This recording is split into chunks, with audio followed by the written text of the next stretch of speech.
ఇది కదా ఆఫర్ అంటే ఇప్పుడు ఎంత కొంటే అంత ఫ్రీ. విఆర్ఆ fine silver jewellery Jubilee Hills check post Hyderabad. నమస్తే, నేను Keshav. Welcome to Suman TV. Posani Krishna Murali arrest, ఆ తర్వాత జరుగుతున్నటువంటి ప్రతి అంశము ఒక సంచలనమే.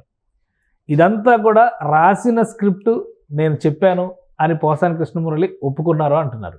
మరోవైపు ఆయన అనుసరించినటువంటి విధానం చాలా కన్స్ట్రక్టివ్ క్రిటిసిజం అనేటువంటి మాటను వైసీపీ నేతలు చెబుతున్నారు. అసలు పోసాని విమర్శల్లో ప్రతి విమర్శకి సంబంధించి కానీ అవతలి వ్యక్తుల్ని తోలనాడినటువంటి పరిస్థితి కానీ లేదా? అలానే పోసాని కృష్ణమురళి తను ఎవరో రాసిచ్చిన స్క్రిప్ట్ని చదివే స్థితిలో నిజంగానే ఉన్నారా? అసలు ఏం జరుగుతుంది? రిమాండ్ రిపోర్ట్ ఏం చెబుతోంది? ఈ విషయాన్ని విశ్లేషించే ప్రయత్నం చేద్దాం. మనతో పాటు అనలిస్ట్ చంద్ర శ్రీనివాస్ గారు. నమస్కారం. నమస్కారం అండి కేశవ్ గారు. ఈ పోసాని కృష్ణమురళి గారి అరెస్టు అనేది ఒక సంచలనం అనిపించింది. తర్వాత వస్తున్నటువంటి అన్ని కూడా పెను సంచలనాలు అనిపిస్తున్నాయి. ఆయన ఎవరో రాసిచ్చిన స్క్రిప్ట్ నేను చదివాను అంటున్నారు, తప్పు అయిపోయింది అంటున్నారు, పశ్చాత్తాపం అంటున్నారు. ఏంటి అసలు నిజంగా ఆయన అంగీకరించినవా? ఇవన్నీ వైరల్ అవుతున్నటువంటి ఎవరు స్పెక్యులేషన్స్ వాళ్ళు రాసుకుంటున్నారని చెప్పని అనుకోవాలి. ఇవన్నీ ఒక ఎత్తు అయితే అండి, వీ స్టాండ్ ఫర్ పోసాని అంటున్నారు. వైసీపీ నాయకుడు అధినేత కాడి నుంచి మిగతా మంత్రులు, ఎమ్మెల్యేలు అందరూ కూడా అంటే ఏంటి, మేము బండబూతులు మేము తిడతానే ఉంటాం, మేము భరించాలి అంటే మరి వాళ్ళ పార్టీ నాయకుడు కదా, కాపాడుకోవాలి కదా. అది అంతేనంటారా? ఒకటి సార్, నేను ఎప్పుడు చెప్తూ ఉంటే వ్యక్తిగత అన్నం జీవితంలో మంచిది కాదు. వీళ్ళు మరీ మనిషిని దారుణంగా ఇంట్లో భార్యల్ని, పిల్లల్ని ఎవరిని వదల. ఇకపోతే మీరు చెప్పినట్టు రిమాండ్ రిపోర్టు, ఆయన క్రైమ్ నెంబర్ 65/2025, ఆయన ఖైదీ నెంబర్ 2261. సినిమాల్లోనే కాకుండా నిజ జీవితంలోనే ఖైదీ అయిపోయాడు. ఒక ముద్ర పడిపోయింది. 14 రోజులు రిమాండ్. కడిగిన ముత్యాలు వస్తారేమో, ఎవరో తెలుసు. కడిగిన ముత్యాలు ఇవన్నీ పక్కన పెడితే సార్, ఆ రోజున మీరు అన్న మాటలు ఎవరు మర్చిపోలే. మీరు క్షమాపణ కోరినంత మాత్రాన నన్ను రౌడీజంతో, నన్ను ఇంట్లో ఉన్న వాళ్ళని, ఆరోగ్యంగా బాగా లేని వాళ్ళని మమ్మల్ని ఎందుకు ఇది చేస్తారని చెప్పేసి ఆ రోజు ప్రశ్నించారు. సరే, ఆ తర్వాత వాళ్ళ శ్రీమతి గారిని జగన్మోహన్ రెడ్డి గారు పరామర్శించారు. రాక్షస పాలన నడుస్తుందమ్మా, మీకు న్యాయం జరుగుద్దని చెప్పి అంటున్నాడు. సరే, ఓకే, నా నాయకుడు అన్న మాటలు. సరే, ఇప్పుడు మీరు చెప్తే రిమాండ్ రిపోర్ట్లో ఏముంది? ఒక ప్రముఖ నాయకుడు అంటే చిరంజీవి గారి ఫ్యామిలీ అనేది అందరికీ అర్థమైపోయింది. లేకపోతే డిప్యూటీ సీఎం అంటే పవన్ కళ్యాణ్ గారిని, తర్వాత చంద్రబాబు నాయుడు గారిని కానీ ఎవరిని వదలైనా.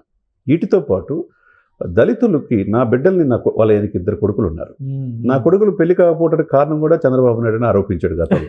సరే, అది పక్కన పెట్టి సంబంధాలు చూడమని చెప్పారు చూసారు కదా, కట్ చేస్తే నా పిల్లలకి దళితులకి ఇవ్వను అనే పెద్ద మాట అన్నాడు. అంటే సంఘంలో వర్గాలకి, కులాలకి మధ్య చొచ్చు పెడతానే ప్రయత్నం చేశాడు.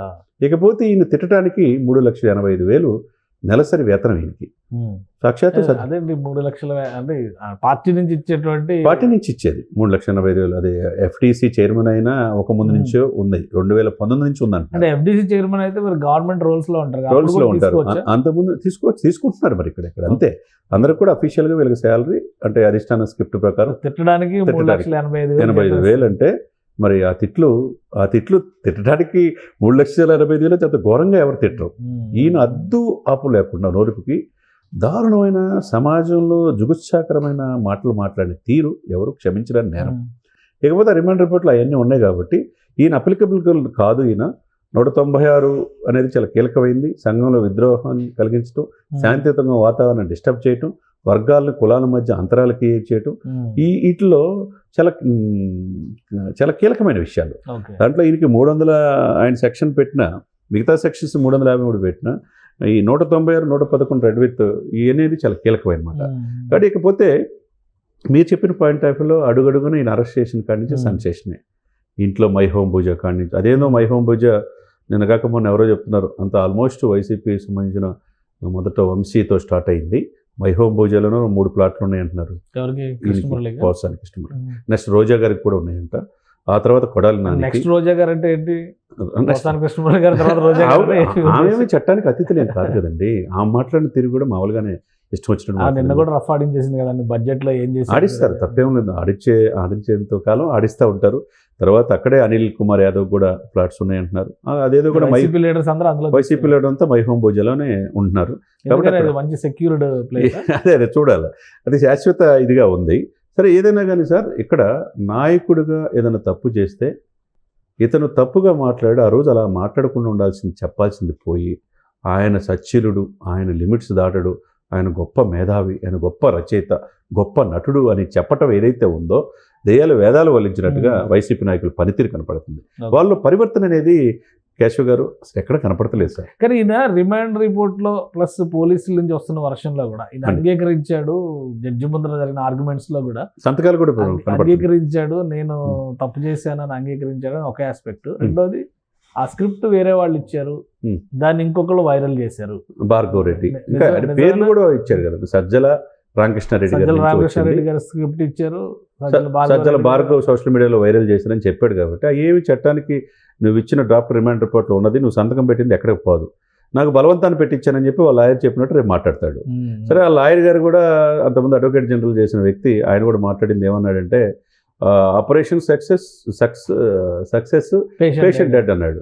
అంటే మేము ప్రయత్నాలు చేసాం కానీ క్రైటీరియా తీసుకోలేదు, పేషెంట్ బయటకు వస్తారా లేదంటే జైల్లో. ఇప్పుడు ప్రస్తుతానికి అది కూడా ఆయనే చెప్తున్నాడు, 41 నోటీస్ కింద పంపుతాం అనుకున్నాం కానీ మిగతా దాంట్లో ఏకీపించినా అది అప్లికబుల్ కాదన్నారు, బెయిల్ ఇవ్వలేదు.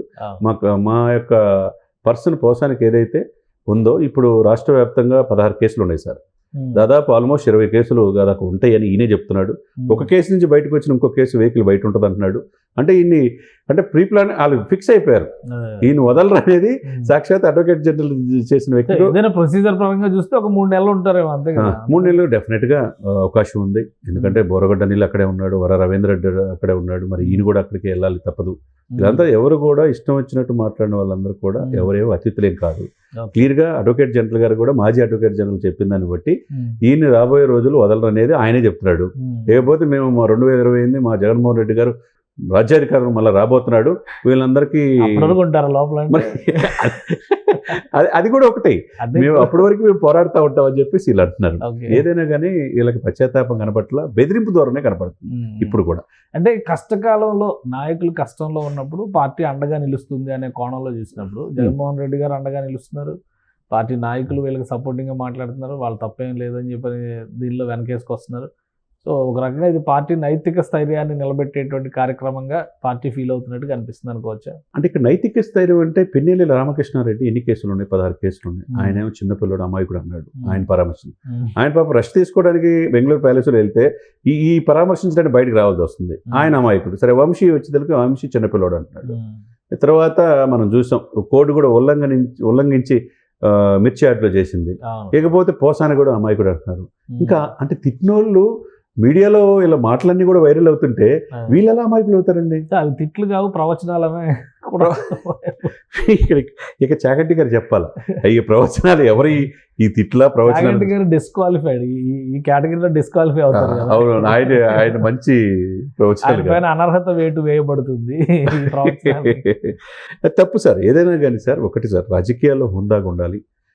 ఈ దేశంలో ఏ రాష్ట్రంలో లేని విధంగా ఆంధ్రప్రదేశ్లో బూతులు ఎక్కువగా ఎవరు తిట్టారో వాళ్ళకి పదవులు వచ్చినాయి సార్. జోగి రమేష్కి వచ్చిన, పోసానికి ఫిలిం డెవలపర్ గారు చైర్మన్ అయినా. ఇప్పుడు ఒక వైరల్ అవుతుంది ఒక వీడియో, ఆయన తిట్టమన్నారు అని చెప్పని ఉమ్మారెడ్డి వెంకటేశ్వర గారు రోజా గారికి చెప్తున్న వీడియో స్టేజ్ మీద అప్పుడే వచ్చింది కదా, అది మళ్ళీ ఇప్పుడు వైరల్ అవుతుంది. అంటే దీన్ని బట్టి నాయకుడు ఏ విధమైన ఉన్న మైండ్ గేమ్ దిస్ పాలిటిక్స్ లేదని మైండ్ గేమ్, మానసికంగా ఒక రకంగా ఎదుటి వాళ్ళని ఇబ్బంది, మానసిక అత్యాచారం చేశారు సార్ వీళ్ళు. యాక్చువల్గా వీళ్ళు చేసిన మాటలు, వీళ్ళ కథలు, వీళ్ళ వ్యవహారాలు ఇవన్నీ చూస్తుంటే ఇప్పుడేదో శుద్ధపూసలాగా మేము అమాయకులు అన్నట్టుగా వీళ్ళు వ్యవహరిస్తే మాత్రం ఎవరు కూడా అక్కడ సానుభూతి ఎవరు వ్యక్తం చేయట్లా. వాళ్ళు చేసిన దానికి ప్రజలకి ఒక టెస్టింగ్ టైం లాగా ఉంటుంది. అంతే, ఏది నిజం, ఏది అబద్ధం, ఏది కరెక్ట్, ఏది రాంగ్, ఎందుకు అందరూ తెలుసు ప్రజలు చాలా తెలియగలరు కాబట్టి లీగల్ ప్రొసీజర్ లో మాత్రమే క్లారిటీ అంతే తప్పితే దీంట్లో ప్రజలు వాళ్ళు తప్పు చేశారని అందరికి చూసిన వాళ్ళే, ఆయన ప్రవచనాలు విన్నవాళ్ళే. కాబట్టి దీనికి ఏమి సానుభూతి ఎవరికి లేదు. ఒక నాయకుడికి వైసీపీ ఇండస్ట్రీలో కూడా అదే పరిస్థితి ఉందా? ఎవరు ఖండించడం, ఎవరు ఇక్కడ ఇప్పుడు వరకు ఒక్కళ్ళైనా ఖండించింది ఎవరైనా చూసారా మీరు? ఆ రోజు ఎందుకంటే పోసన ఆ రోజు మాట్లాడింది అసలు దారుణమైనదని అందరికీ తెలిసిన అంశమే.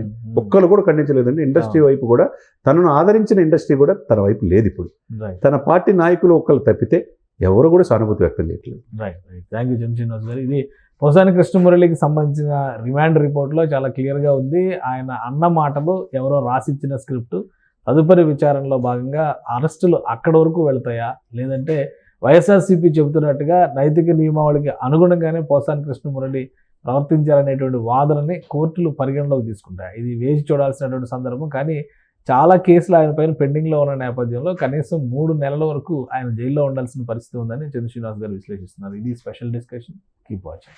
సుమన్ టీవీలో మీ పర్సనల్ అండ్ బిజినెస్ ప్రమోషన్స్ కోసం కింది నెంబర్కి కాంటాక్ట్ చేయండి.